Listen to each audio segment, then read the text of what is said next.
Okay, well, I'll read a few more. I did tell Tracey that I have to leave in about 10 minutes, so I have time for a couple more. Fereshteh, Yes, dear.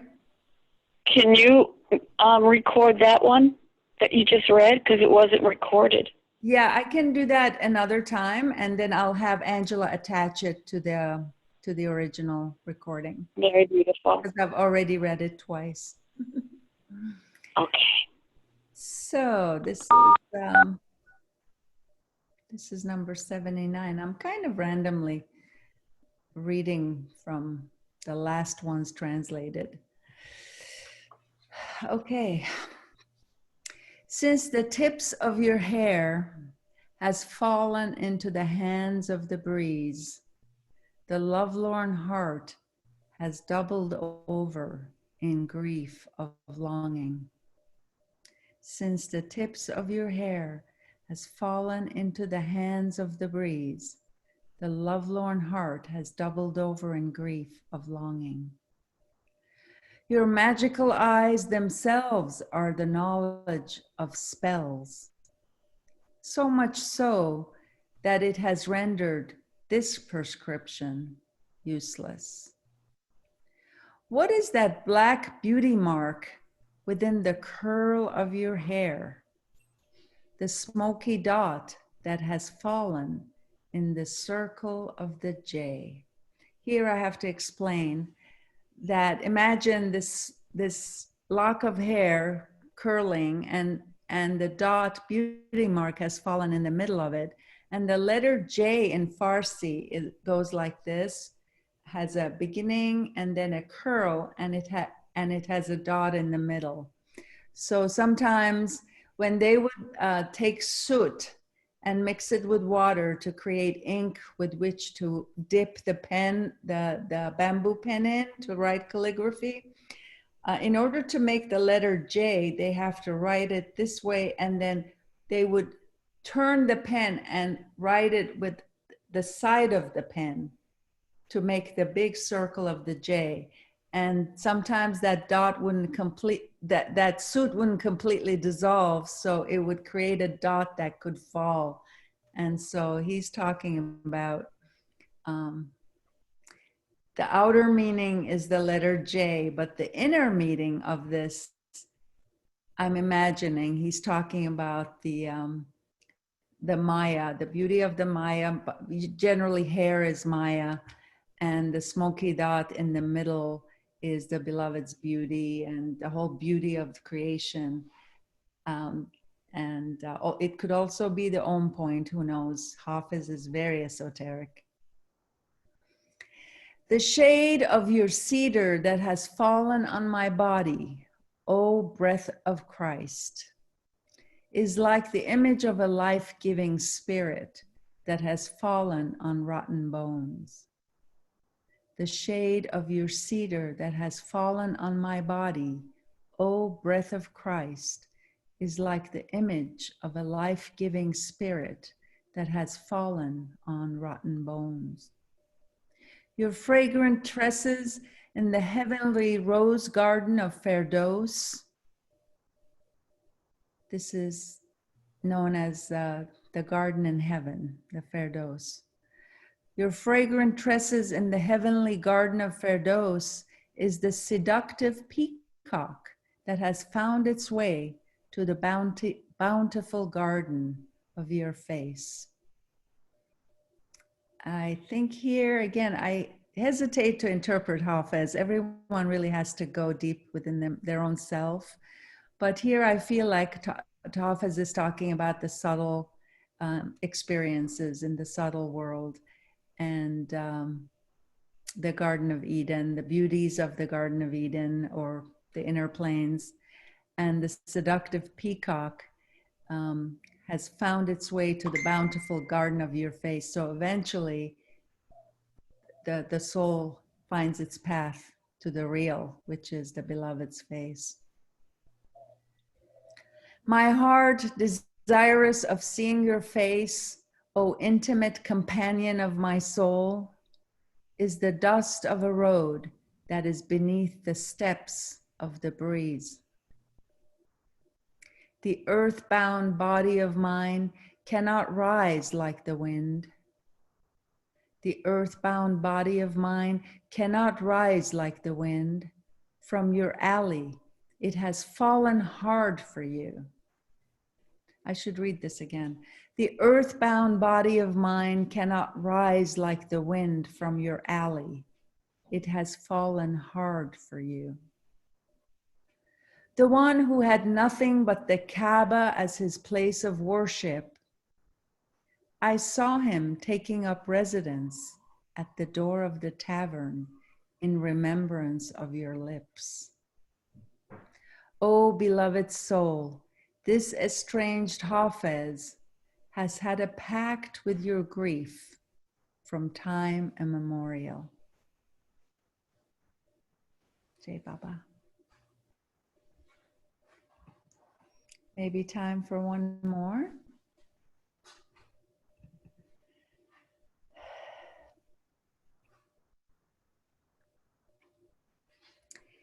If your black hair committed a crime, so be it.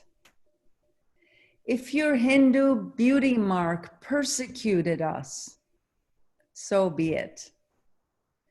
If the spark of love burned your woolen cloak, let it. If King Kamran inflicted treachery upon a beggar, so be it.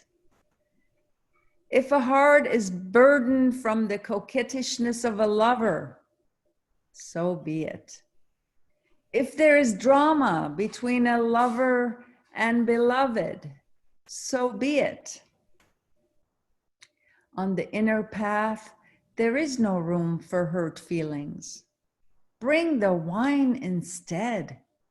If you see any hatred, make it disappear with your own sweetness instead. In lovemaking, you need forbearance, O heart. Stay strong. If there is gloom, bear it. If a mistake, forgive it. The gossipers caused much gloom and suffering. However, if there is blasphemy among the gathered, so be it. O preacher, don't find fault with those who recite Hafiz. He has left the Sufi house. Why bind a free foot? It's 7:30. If it goes someplace, let it.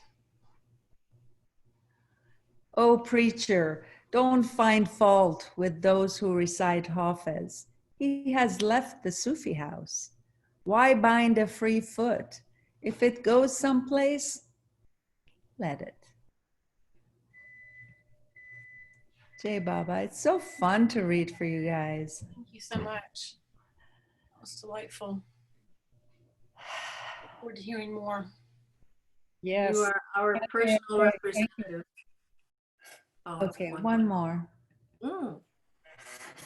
I'm loving it too. It comes to life when I read it, you know, because you sit there in your corner and you do the translation, but until you actually speak it out, Yeah. it's a different thing. But everybody who's not on mute, put yourself on mute. That would be very helpful.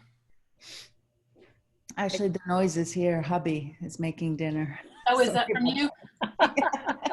Put yourself on mute, Fereshteh. I just unmuted myself to say hello to everybody. I Hi, joined. Elaine. Jai Baba. Jai Baba. Okay, Elaine. All right, we're talking about hair again. One strand of your hair ensnared 1,000 hearts. When it closed from all 4 directions, the solutions devised by 1,000 schemes. To kill his lovers from inhaling the scent of his breeze, he opened up his fragrant tresses, but for union closed all doors of hope. I went mad when my beloved revealed his brow like the new moon.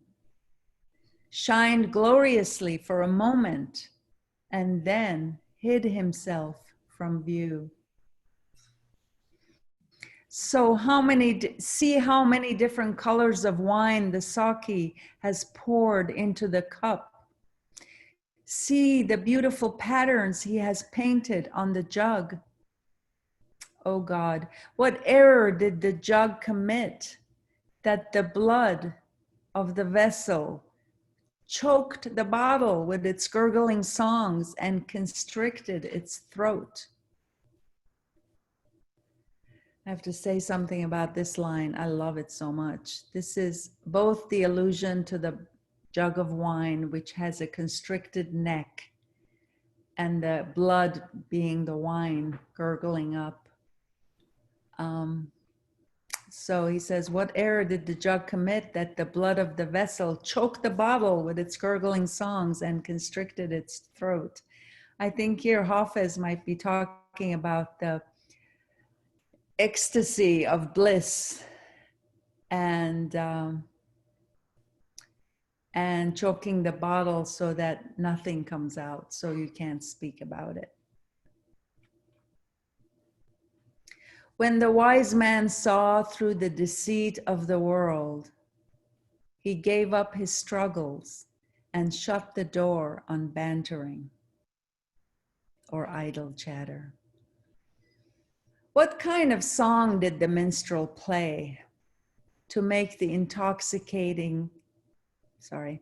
what kind of song did the minstrel play to make the intoxication-seeking soma dancers settle down from the ruckus of their dance? Hafiz, anyone who desires union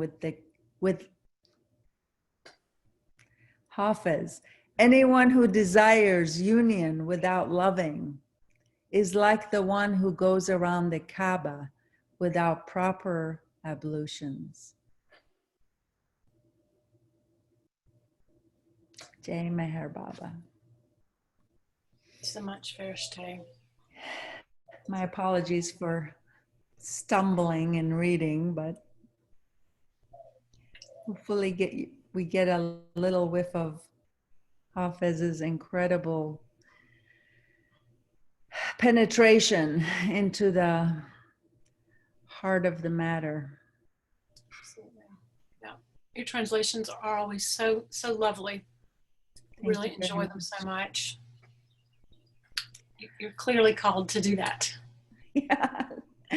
And it gets easier. It gets a little easier as I keep at it. Anyway, I hate to leave this beautiful gathering, but I have promised myself elsewhere also, which I will look forward to, looking at the recording and listening to Robert Bly. Yeah. Jai Baba, thank you for Jai Baba. With Tracey's reading, you can turn Robert Bly into Hafiz easily. I don't know about that. You're a hard act to follow. Jai Meher Baba. Jai Baba. Thank you. Bye. So welcome everybody. And I think only one person is on tonight that was on 2 weeks ago when we did the same thing, read some of Robert Bly's translations and some of Fereshteh's translations. So because of that, I just want to say a word or two about Robert Bly. This is the book that I'm reading from. And this was his very first book of translations of Hafiz. Robert Bly started out as a Spanish poet translator, and he is still alive. He actually came to Asheville several years ago, about 10 years ago. I think I told that really hilarious story about Robert Bly coming to Asheville, and I sat in a workshop with him, and he was going on and on and on about the importance of memorizing poetry. And he said, who here has memorized poetry? So I had just broken my wrist in 3 places and shattered part of the bone. So I was on really, really serious pain medication, which I don't even take aspirin.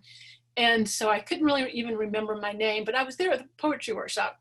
And so my one good hand goes up, and I stand up and I begin to recite Hafiz. And really can do those things in my sleep because I know them so well. But about line 3, I just could not remember the rest of the poem because I was on pain medication. And if this had happened in my normal world, I would have had to move out of Asheville because I would have been so horrified by this experience of forgetting a Hafiz poem in front of Robert Bly. But because I was on serious pain medication, I didn't care. I just thought the whole thing was hilarious. And but Robert Bly is really the person who encouraged Coleman Barks, went on to do all the great Rumi translations while he was at the University of Georgia in Athens, Georgia. He was really the person who encouraged Coleman Barks to take that work on. So Robert Bly's really done a great service, I think. And Robert Bly was also the person who started the men's movement here in the United States, and that men's movement continues to move forward, even though he's now 85 years old and no longer active. So, I meant that when I said Fereshteh is a hard act to follow. I love Robert Bly's translations, but I think hers are just so special. And she has shared with me several times that she felt like Baba really asked her to do that work. So of course it will come out well. So this one, we read a few poems from this book, and I just opened it up in the middle. And this one is called The Guest House with Two Doors. The red rose has broken open, and the nightingale is drunk.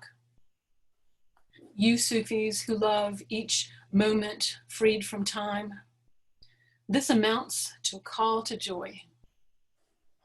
The bedrock of our famous repentance seemed to be tough as granite. Look, the delicate glass has split the repentance at the first blow. Offer us wine, because in the court of God's magnificence, what difference is there between the prince and a cup, between the sober man and the drunk? We travelers live in the guest house with two doors, and we must leave.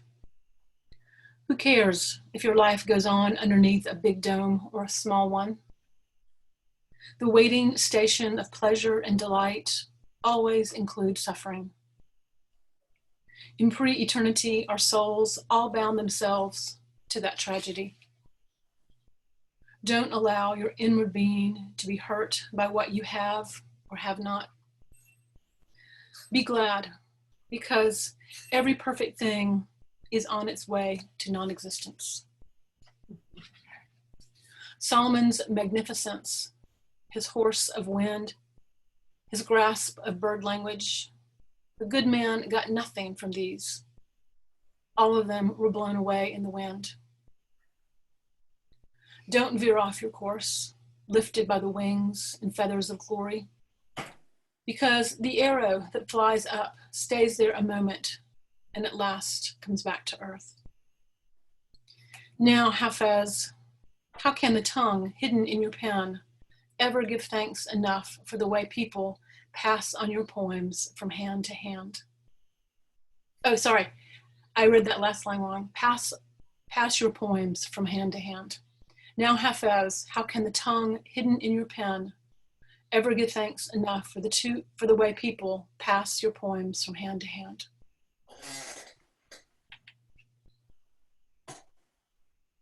We're going to have time for Q&A at the end, so if you have comments or questions, we will have time for those. I follow the path of the mad libertine for years, long enough until I was able, with the consent of intelligence, to put my greediness into prison. I didn't find the way to the nest of the great bird of the far mountains by myself. I made the trip with the help of the bird of Solomon. Seek satisfaction in what comes contrary to your habit. I found interior concentration at last in your disheveled head of hair. Bring a cooling shade over my interior burning. You are a hidden treasure, because it is out of the melancholy of desire for you that I have wrecked this house. I repented and swore that I would never kiss the salty lip of the cupbearer again. But now I am biting my own lip, and I wonder why I ever listened to an idiot. Being a model of modesty or drunkenness is not up to us. Whatever the master of pre-eternity told me to do, I did. Because of the grace of a pre-eternity, I have a longing for the Garden of Eden, even though I spent long years as a doorkeeper to the tavern. Here at the door of old age, the fact that the companionship of Joseph has graced me is a reward for my patience when living like Jacob in his house of sorrow. No reciter of scripture who stands in the mihrabah of the firmament has ever enjoyed such a delight as I have received from the wealth of the Quran. I think it's an interesting thing to note around hair, since, as Fereshteh pointed out, hair shows up in Hafiz's poems quite a bit, that there are several cultures that feel like, hair is, it sort of carries your power, is how I know that Native people talk about it. And if you ever touch a Native person's hair without permission, it's a really big deal. They feel like you're, really sort of stealing something from them or attempting to steal something from them. And I know that when Native Americans have their hair cut, they gather the hair and then they take it as an offering out into the woods. They would never let a stranger keep their hair. And because they feel like it holds their essence. And if you know about hair analysis, cuts of hair can actually tell people a great deal about the composition of your body. So I just want to share that because I think it gives a little insight into why Hafiz so often continues to bring up hair as an intimate aspect of a person's countenance or their frequency. And I think I'm gonna say these. I liked the way Fereshteh was reading some of the stanzas twice. I think I'm gonna do a little bit of that and see if it helps us to hear it better. In this age, the only companions we have who are free of faults are a glass of clear wine and a book of love poems. Go by yourself, for the gates of righteousness are narrow. Take hold of the wine cup, for nothing can equal the dearness of life. In this age, the only companions we have who are free of faults are a glass of clear wine and a book of love poems. Go by yourself, for the gates of righteousness are narrow. Take hold of the wine cup, for nothing can equal the dearness of life. Others beside me are fed up with this world of idleness and useless brain labor. The weakness of academics comes from never carrying an idea onward into days and nights. To the eye of the spiritual intellect, this hallway of life, this corridor of noise, this world and all of its affairs are flat and without substance. My heart was full of hope that it could achieve union with your face, but death is a thief who steals all desires and keeps us from union. Others beside me are fed up with this world of idleness and useless brain labor. The weakness of academics comes from never carrying an idea onward into days and nights. To the eye of the spiritual intellect, this hallway of life, this corridor of noise, this world and all its affairs are flat and without substance. My heart was full of hope that it could achieve union with your face, but death is a thief who steals all desires and keeps us from union. Reach for her forehead and lift one of those strands of hair. Then forget about whether Saturn or Venus is responsible for your luck. A passionate note was put into Hafiz on the day of creation. In no cycle of history will you ever find him sober. Hafiz has always been drunk on the wine of pre-eternity. Reach for her forehead and lift one of those strands of hair. Then forget about whether Saturn or Venus is responsible for your luck. A passionate note was put into Hafiz on the day of creation. In no cycle of history will you ever find him sober. Hafiz has always been drunk on the wine of pre-eternity.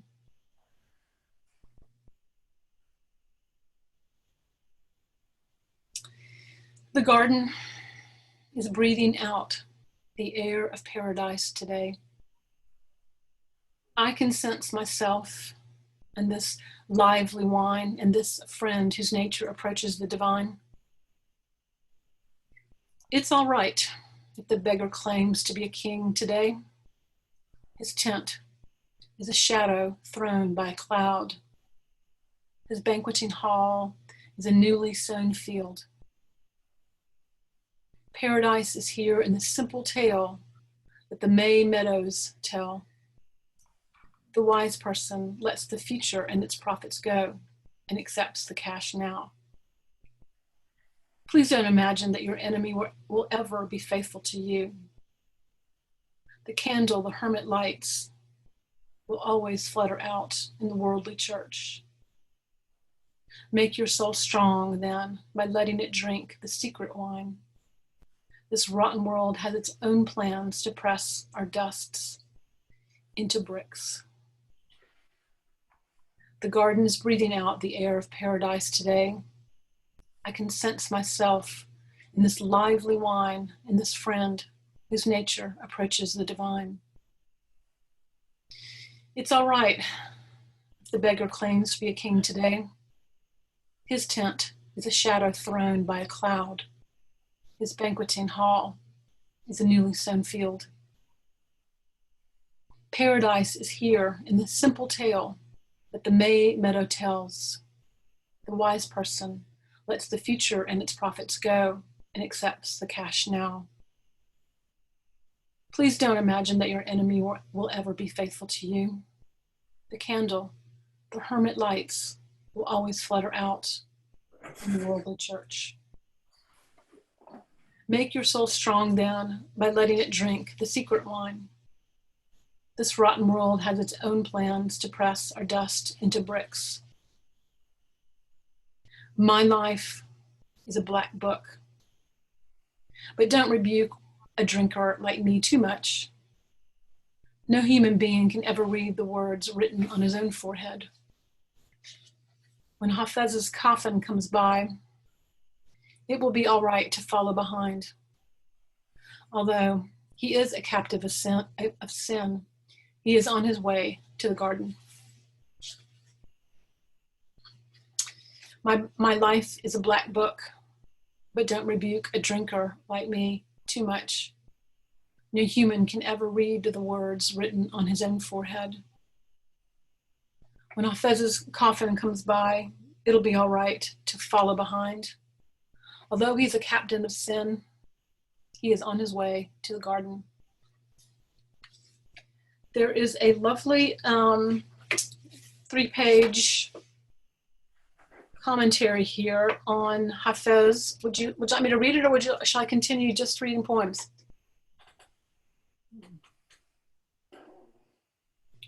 No comments. Okay, y'all are so quiet. I'll just read it because I think it's nice to read something about Hafiz. Hafiz was born in 1315 or 1317 and spent all of his life in the city of Shiraz in southwestern Persia, which is now Iraq, rarely leaving its gates, and died there in 1389. The poetry of Hafiz and the city of Shiraz are as inseparable from each other as are Dante and the city of Florence. Long before Hafiz's birth, Shiraz was known as the House of Knowledge, having nurtured scores of geniuses in the fields of science, mysticism, and academics, including the ascetic master Ibn Kathir, considered the master of paradoxes. Shiraz, which was called the city of the saints and poets, was renowned for its men of learning, for its princely patronage of the arts and sciences, and for the thousands of scholars, scientists, and philosophers who taught in its colleges.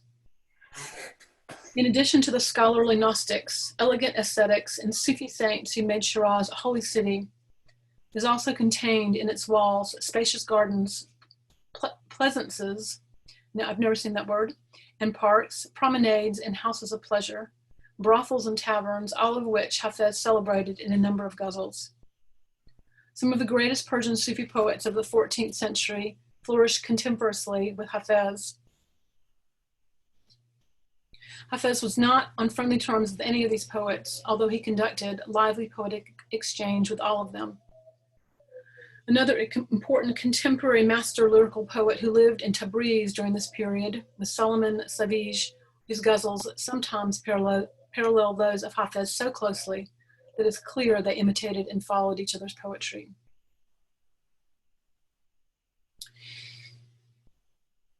Mentioning other poets, I'm going to skip that. Despite all the many other poets of the time, Hafiz today remains the prime Persian poet of the 14th century. In fact, among all the city's sons, with the possible exception of Sadi, he is the most celebrated and is generally considered the most eminent and most renowned of all the poets of Persia. Although it would not be until a century after his death that the poetry of Hafiz was assembled and collected in the Divan, which means collected poems, which is a form known to us today. His poems were internationally celebrated during his own lifetime, being perused and collected by lovers of poetry, not only in Persia, but in Ottoman Turkey, in India.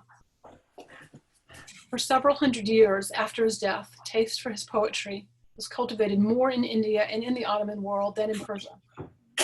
Serious scholarly interest in Hafiz resurfaced in Iran less than a century ago. Today, myriads of printed editions of his Divan can be found in bookshops in Tehran, Isfahan, Shiraz, and Tabriz. Several good critical editions have appeared. Two of the best ones are the compiled by Parvez Natil Kanlari, containing 486 ghazals, and that of Ghani, containing some of, I think these are not in English, some 495 ghazals. In our translations, we have relied largely on Kanlari's editions, which, despite certain shortcomings, remain, in my opinion, the best critical edition in print. I don't know if anyone here has heard of Kanlari. I have not heard of him at all. It is no exaggeration to say that Hafiz continues to be far and away the most popular poet in Iran today. Some households in Iran can be found without a Quran on their bookshelves, but everyone's library contains at least one copy of Hafiz's Divan. In the Academy, Hafiz's poetry stands at the summit of the Persian literary canon of literary poetry, and today constitutes a virtually separate subfield of Persian literature called Hafizology. Postgraduate students in Iranian universities often spend a full year just studying Hafiz under professors specially trained in exegesis of his verse.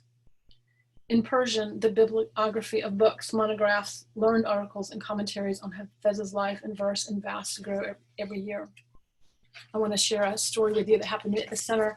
I was having lunch with Jeff Wolverton and Annie and several other people, and this elderly Iranian man was there with his son-in-law who spoke English.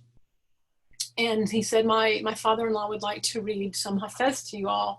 And he had this very old copy, very dog-eared copy of Hafiz with him in Farsi. And so, you know, we're eating lunch and thinking, oh, that's really great. So he starts reading Hafiz in Farsi. And I can't explain it, but I just had to stop eating and push my plate away because I could not stop weeping.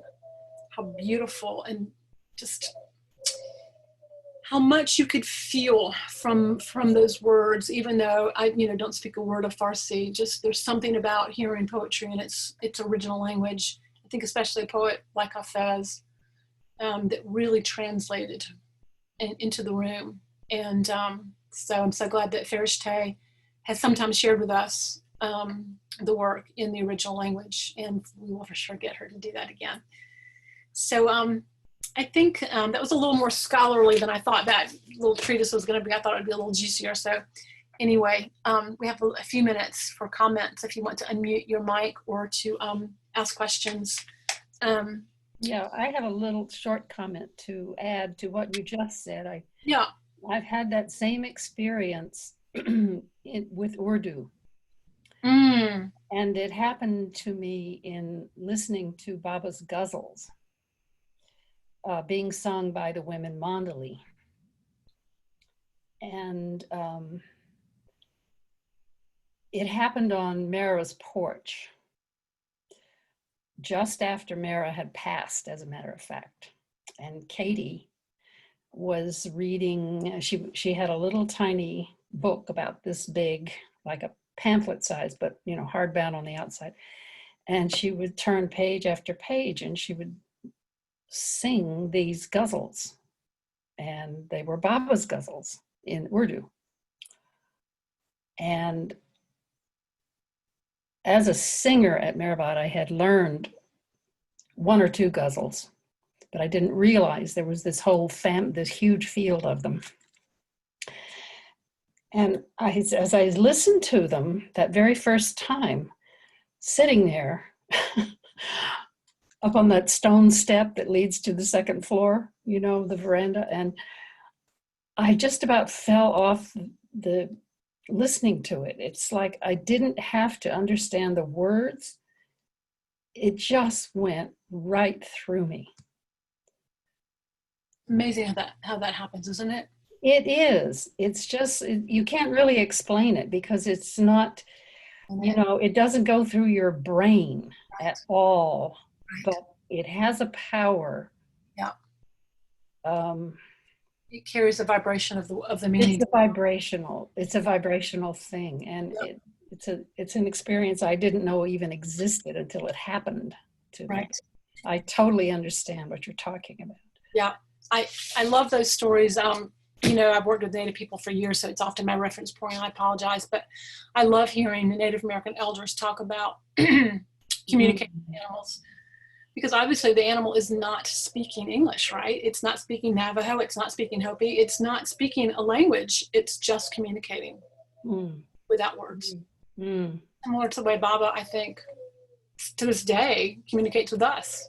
How many of us have felt him communicate without words to us?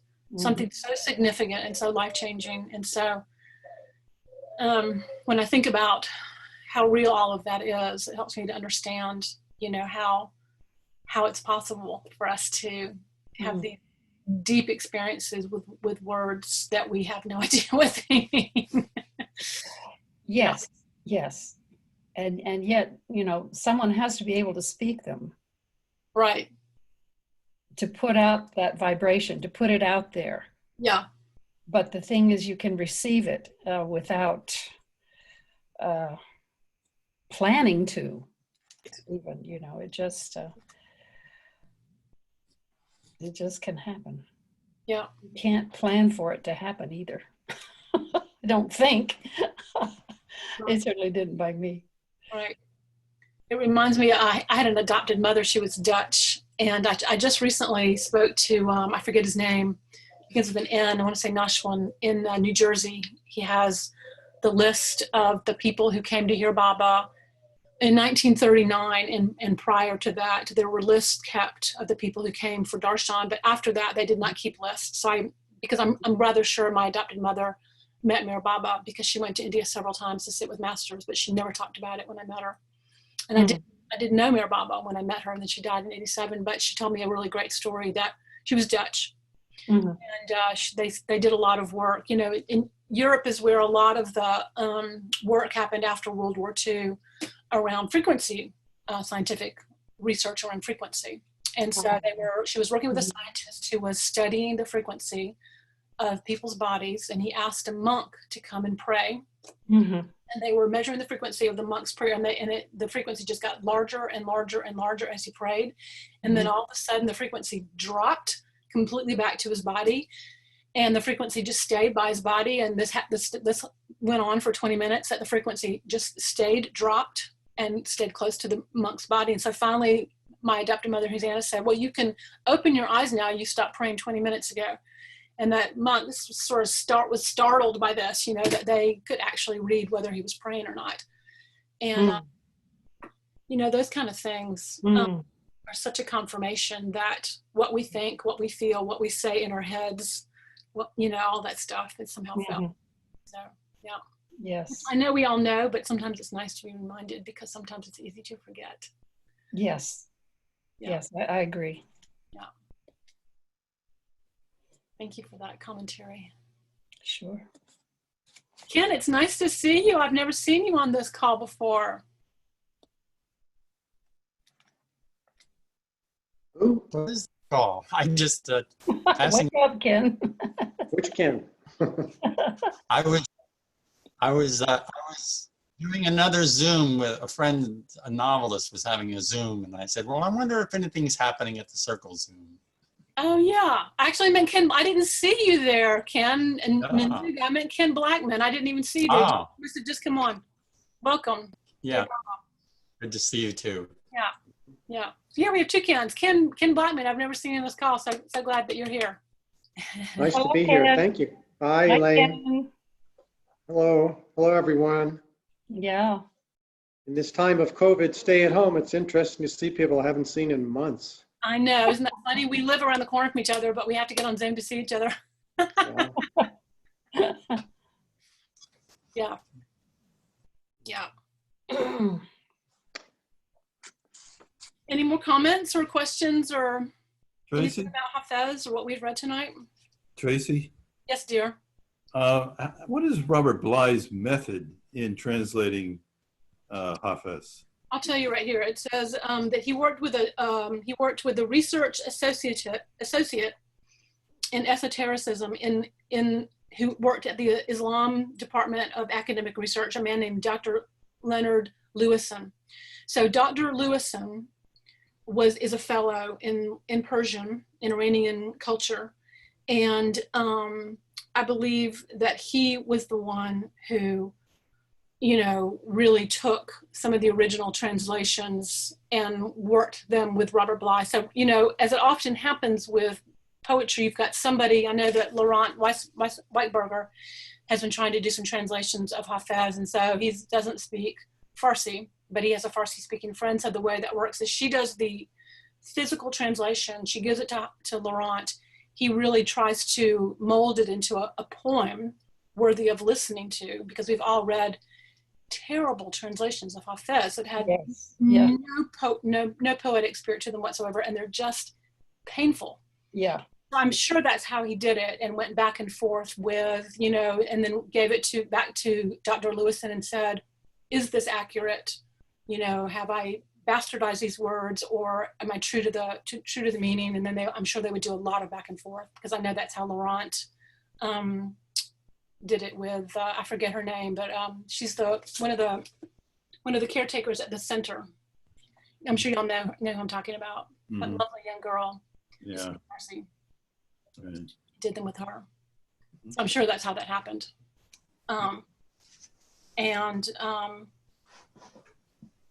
I remember when I was learning German, when I lived in Germany, I was using the work of Goethe, Johann Goethe, to learn German, and that would be English on one side and German on the other. And of course, he was a poet and a novelist, and so it was so funny. I would say something to a German person. I'd use, you know, some word that I'd learned, and they would say, "Where did you learn that word?" And then I'd show them, and they would like have this argument with the other German people in the room about what that word really meant, and you know. I think it's really hard to translate poetry. Oh, it is very. Every word has meaning to it, you know? It's not like a long-winded novel. Yeah. Well, especially in these languages. Yes. When I did all the work on the Huma tapes, they were in tape form at that time before I put them on CD. The translation, working on the translations for that, I did that same thing, that same process. I would get as many translations of one from one of the mandali and then from another mandali, and then we'd talk about it and Right. go over it. And in Urdu, as in Persian, which has Urdu has a lot of Persian in it. Yeah. One word can have like 16 meanings. I know. And so the meaning of that word is only valid in that sentence. Right. That makes it According to the other words that are in that line or the following line, because they're in couplets. So, and it was so deep. It was really, really difficult to translate and be responsible for putting out these translations. The accuracy, and of course, they're not really poetic, but boy, it's hard. It is hard. Elaine, did you find that whole process kind of made singing those pieces even more meaningful to you because you had experienced them at these different levels through? Oh, definitely. I couldn't people have asked me, I've had several workshops where I taught to certain ghazals, and it's, I can see that people are just memorizing the sound, and, but there's nothing I can do about that. I give them the translation, but it's a quick class, a workshop, so it doesn't count poetically in that sense. But nevertheless, I'm putting them out there for the people to use as best they can, at their request. So yes, definitely. Without that work, because when I look at a word now, I know that it means so many different things, even within one line of poetry. Mm-hmm. Right. So it's just, it's amazing, the form. It's like speaking several languages at once, it just blows my mind. Yeah. I know a lot of people who speak other languages have often said about the English language that they feel the English language is a transactional language, that it really lacks a lot of nuance. And I always took umbrage at that until I realized how true it was. And oh my God, yeah. It really is true. And I remember when I was studying martial arts with a Japanese Aikido dojo master, I asked him the name of a movement that we did, and he said to me, well, because you don't speak Japanese, I can't tell you the name of the movement. And I thought he was being patronizing to me. And so I said, well, why don't you just tell me anyway, thinking he just was writing me off. Yeah. It took him 15 minutes to explain to me a phrase in Japanese. Uh-huh. Yeah. Because it had so much subtle meaning to it. And I said, oh my God, you were so right. You were absolutely he was not being patronizing at all. He was being sincere. Right. And it really helped me to understand why translations from other cultures are so different. The more different the culture is from ours, the more difficult it is to translate it. I agree with you that English is a very clumsy language. Yeah. Even though it's made up of many different languages, it has so many influences into it, but it's just, I don't know. I used to feel shy about using words that weren't common in the English language because I didn't want people to think I was being, Snooty, yes. Snooty. But now I think it's really a service to people to, bring words into conversations so that everybody can learn more words, because we have great words, we just don't use them in many cases. Yeah. Tracey, I want Betty Lohman here. Yes. I have a friend who is kind of on the cusp of submitting his poetry. He teaches English out here at the junior college. So what's your process? How do you? Just have him send it to me. I'll put my email up here. Just have him send me some of his poems, and I'll read them, and then I'll get back to him. And where's the place where I can write little notes? Chat in the chat. Yeah, in chat. Let's see if I can do that. Okay. Oh, Betty, you've got my email, don't you? I do. You've emailed me. I'm sorry I haven't responded. That's all right. Yeah, You've got my email. Just pass it on to I do. That's right. Yeah. Yeah, pass my email on to him, Yeah. and then I'll get back to him about that. Yeah. Yes. Anybody who has friends who are writing devotional poetry or mystical poetry, particularly Baba lover friends, but they don't have to be Baba lovers, please feel free to pass them on to me. And even if you just have someone that has just a few poems, you know, we can have them open, like when Fereshteh opens, we can have them open for one of the evenings. I really do love Fereshteh's translation. Fabulous. They're light in a way. Yeah. They're not. They're not heavy. Yes, they're not heavy. I don't know how she does that, but it's. Yeah. They're so understandable. And I think that's saying something. They're available. They're available. They're available. It's a real common complaint among people about poetry, that it's frequently an opaque experience. Yes. I think it really does. I think opaque poets do a disservice, personally. So I'm really happy that she's able to do that. The feeling I get is that even though she's, excuse me, Telly, were you going to say something? I just wondered, has she published anything? Not yet. Okay. She's planning on it. Yeah, she's working. These are, I think I heard her say a couple of weeks ago, these are translations that she's reading are ones that she's been working on recently. Mm-hmm. Yeah. I was going to say that even though she's translating from, we might say, like a Middle Eastern language to a Western language, to me, the translations still have a very Eastern feel to them, you know. Mm-hmm. The garden, the fragrances, the curls. Mm-hmm. Maybe there could be other words, but she keeps it that way. Mm-hmm. And I like that a lot. It maintains the flavor. Yeah. Good.